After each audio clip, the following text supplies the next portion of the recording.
आदाब नाज़रीन, Ted news में आपका खैर मकदम है। सरहदी जिला पुंछ से शायर नजीर हुसैन ने हमारे ब्यूरो चीफ तालिब चौधरी से बात करते हुए बताया कि कर्नाटक में हमारी बहन मुस्कान खान के साथ बदतमीजी की है, ये नाकाबिले बर्दाश्त है और मैं इस हरकत की पुरजोर मजम्मत करता हूँ और इस किस्म की हरकत को किसी भी हालत में बर्दाश्त नहीं किया जाएगा। आगे देखिए हमारे ब्यूरो चीफ तालिब चौधरी की ये रिपोर्ट। अस्सलाम वालेकुम नाजरीन, मैं हूं तालिब चौधरी। इस वक्त मौजूद है मैं ज़िला पुंछ के गुंडी इलाके में मौजूद है। हमारे पास शायर नज़ीर साहब मौजूद हैं। शायर नज़ीर साहब ने कर्नाटका के अंदर जो हमारी बहन मुस्कान के हिजाब बुरका की वजह लेकर उन गुंडों ने, बदमाश लोगों ने उनके साथ जो है बदतमीजी की है। साहब अस्सलाम वालेकुम। वालेकुम सलाम। अस्सलाम वालेकुम जनाब, हूँ बड़ा थारा शुक्रगुजार हाँ चौधरी तालिब साहब कि तुमने अपना कीमती टाइम कट गया तो मेरी छोटी जी कॉल पर तुम्हारे को आया।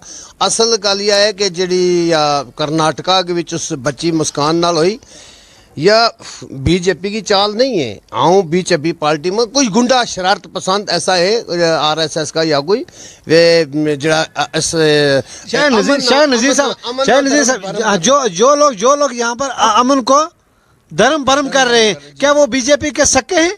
वो लोग जो इस तरह के फसाद, इस तरह के गंदी हरकतें जो लोग कर रहे हैं, ये समझो बीजेपी के दुश्मन है। बीजेपी की हमारी पार्टी ना नुकसान पहुंचाना। कितना इलाका तोड़ गए हैं ऐसे करके। वे सुनो, आम मुसलमान कितना असर पड़ा है बीजेपी, आम मुसलमाना ना वे ऐसी हरकत इस टाइम में कर गए। आम मुसलमाना ना बीजेपी नालों निखेड़ना चाहे।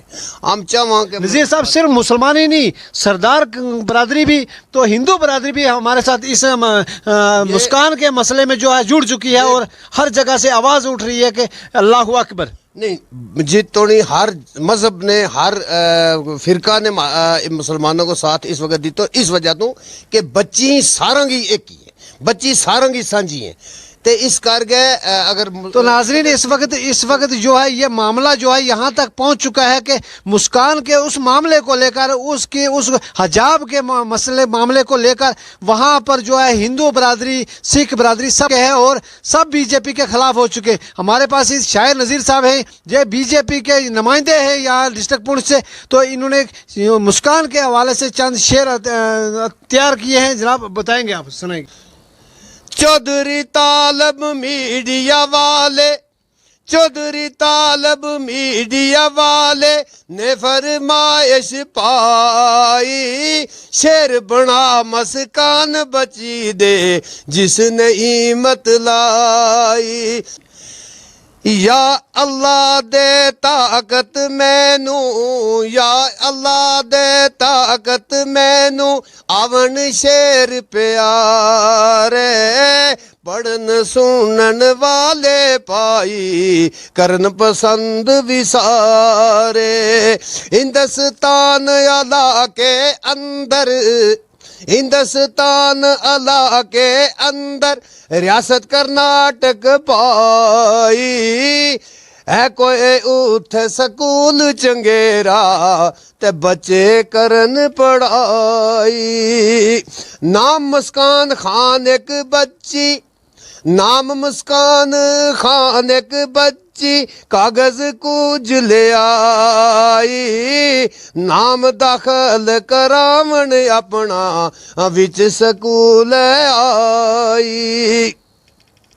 बुरका अजाब ते पाया होया, बुरका अजाब ते पाया होया, स्कूटरी ऊपर आई, एक साइड स्कूटरी लेके खड़ी आन कराई। उतरी मोटर साइकिल तू ते केरा ओ ज़ालिमा ने पाया, पुरका खोल उतार इथाई रोला शोर मचाया, पुरका खोल उतार इथाई ते रोला शोर मचाया। जय श्री राम दा नहरा लागे, जय श्री राम दा नहरा लागे दौड़न लगे सारे, बच्ची उन्ना ज़ालिमा कोलों नठी दूर किनारे, ओ बच्ची उन्ना ज़ालिमा कोलों नठी दूर किनारे।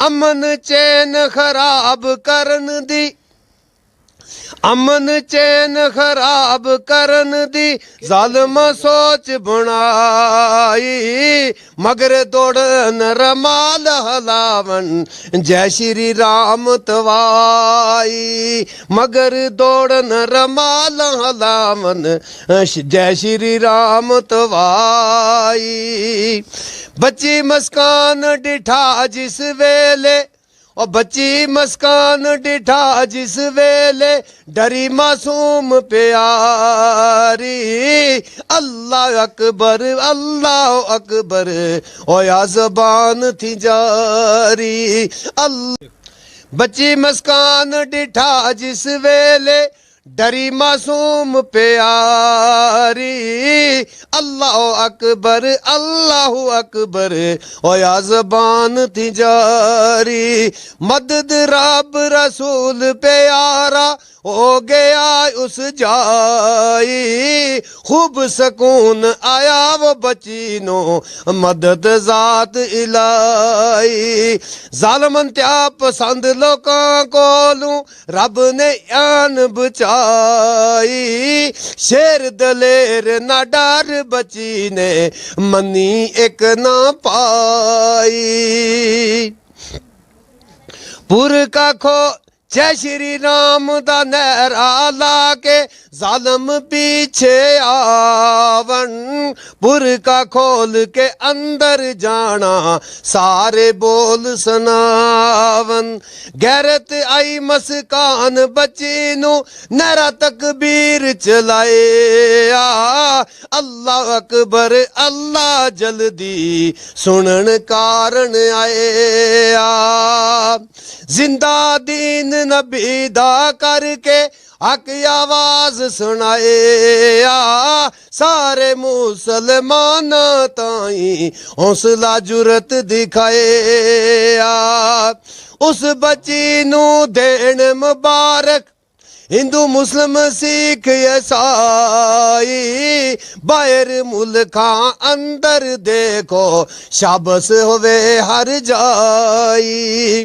ہوئے مبارک باد مسکان نو جموں تے کشمیروں غیرت عزت بچائی رب نے تلواروں شمشیروں ہندو مسلمانہ تائیں ایو پیغام پہنچائے اپنا اپنا مذہب بچانا سب نو اے فرمائے ایک یہ کلی اس ہجوم بچ رب نے آپ بچائی ایک یہ کلی اس ہجوم بچ رب نے آپ بچائی لمبی عمر کرے رب باری پا گئی عزت شائی سارے ملک مبارک دیمن نال انعام پہنچاون و مسکان دلیری تیری سب سلام کراون